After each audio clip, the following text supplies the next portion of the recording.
You can go out there and tell them, I want to get out and be on probation. I don't care what you guys want to do. The disrespect that y'all are showing to the officers, I can assume what these are going to say. Because y'all are all out there, it's the same group that's doing all the same thing, fighting, not following instructions, talking back, calling names. I'm going to read all of that. And let me tell you, if you have one between right now and your sentencing, I will not accept this plea agreement. Today, we're dealing with a teen inmate who somehow thinks being disrespectful in prison makes him look tough. He and his little crew actually wrote pages bragging about harassing guards like it was some kind of flex. When Judge West read that report, the smirk vanished instantly.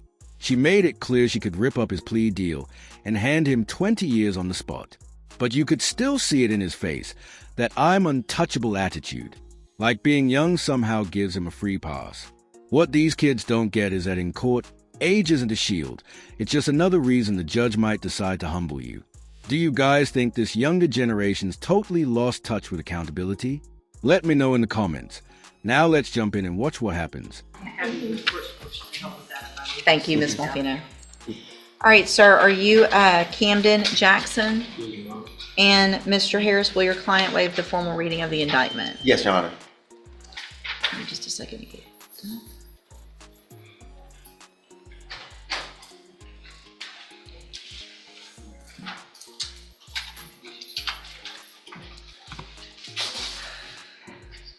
Mr. Jackson, in cause number 20, all right, y'all marked third degree on the paperwork, but the indictment says second. I just want to make sure it's marked correctly. I just looked at it sideways. Okay, so that should be second degree. Yes, Your Honor. If with everybody's permission, I'll make that change on the paperwork. Yes. Okay.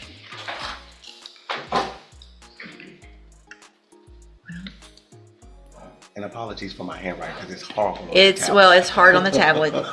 You're good. All right. So you're charged in cause number 25 DCCR 0114 with the second degree felony offense of engaging in organized criminal activity from January 10th of 2025. And how do you plead to that charge? Guilty. Are you pleading guilty freely and voluntarily? Yes, ma'am. And are you pleading guilty because you actually did what they charged you with? Yes, ma'am. I have here on the computer some documents that have your signature on them that the state has marked as exhibit number 1.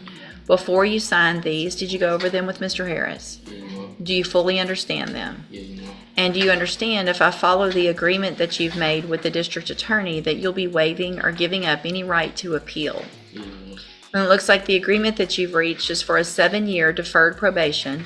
There would be a $500 fine, and you would be required to follow all of the rules and conditions of probation, which could include me ordering you to some upfront treatment like ISF or something like that. And it looks like that's what the state's going to be requesting. Do you understand? And that decision's up to me when we come back for sentencing.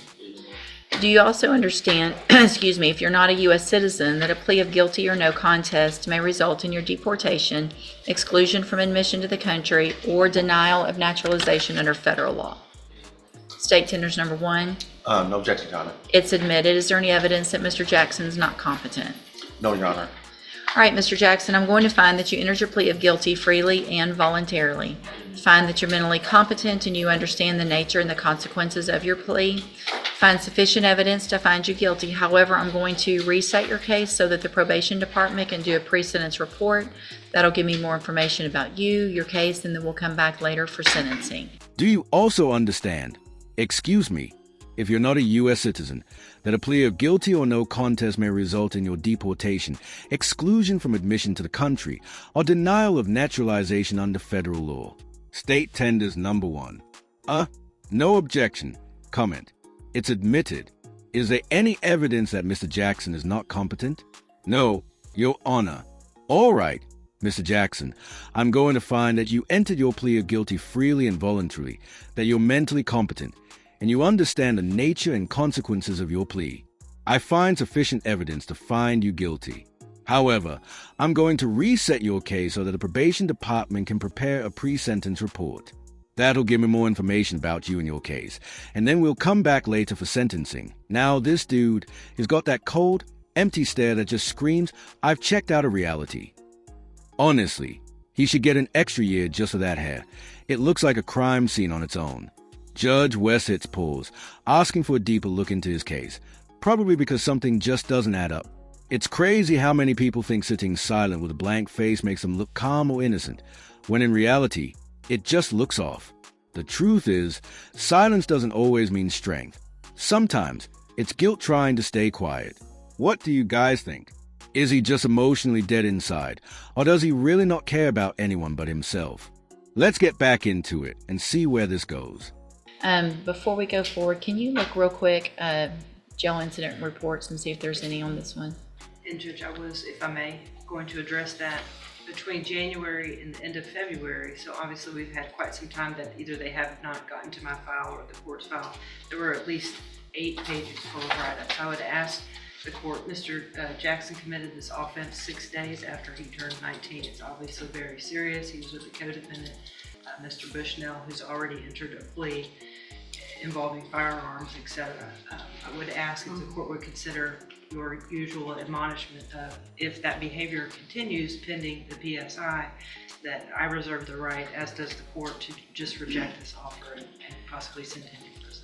Mr. Jackson, you're probably, I don't know if you're in the same dorm as some of the other ones that have been absolutely ridiculous acting up in the jail. So there's somebody, I think it was last week, that came in with a deal like this for a probation, and he didn't get it, and he's sitting back out at that jail. I do not have to accept this plea agreement. I'm going to read every single one of those jail incident reports. The disrespect that y'all are showing to the officers, I can assume what these are going to say, because y'all are all out there. It's the same group that's doing all the same thing, fighting, not following instructions, talking back, calling names. I'm going to read all of that. And let me tell you, if you have one between right now and your sentencing, I will not accept this plea agreement.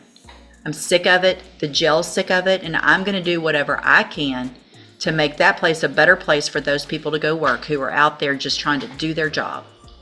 Do you understand? One. We're not going to come in and say it was somebody else's fault. I only got 1 or I got 3 and that's not that bad. You can go out there and tell them, I want to get out and be on probation. I don't care what you guys want to do. I'm going to behave. If you have to sit on your bunk all day long and be quiet for the next 5 weeks, then that's what you do. Right? 5 weeks, rest of your life. What do you think?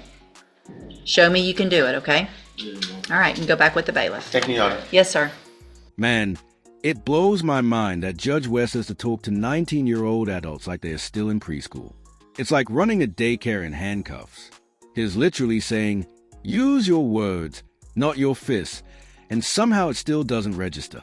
You want to act like a gangster? Fine. Then you can handle big boy consequences. Because pretending to be tough just to impress your cellmates isn't cool. It's pathetic. This guy seems more worried about his image than his actual life. Like prison's just another stage where he gets to perform. Stupidity really doesn't have a finish line. It just keeps running laps. And here's something most people don't know. Judges can reject a plea deal if they think a defendant isn't taking it seriously. That's how you go from a few years to a full-blown sentence you didn't see coming. At some point, enough is enough. How many chances do you give someone who refuses to listen? So what do you think? Did he learn anything here? Or is this just another repeat of the same story? Drop your thoughts in the comments, and thanks for watching till the end.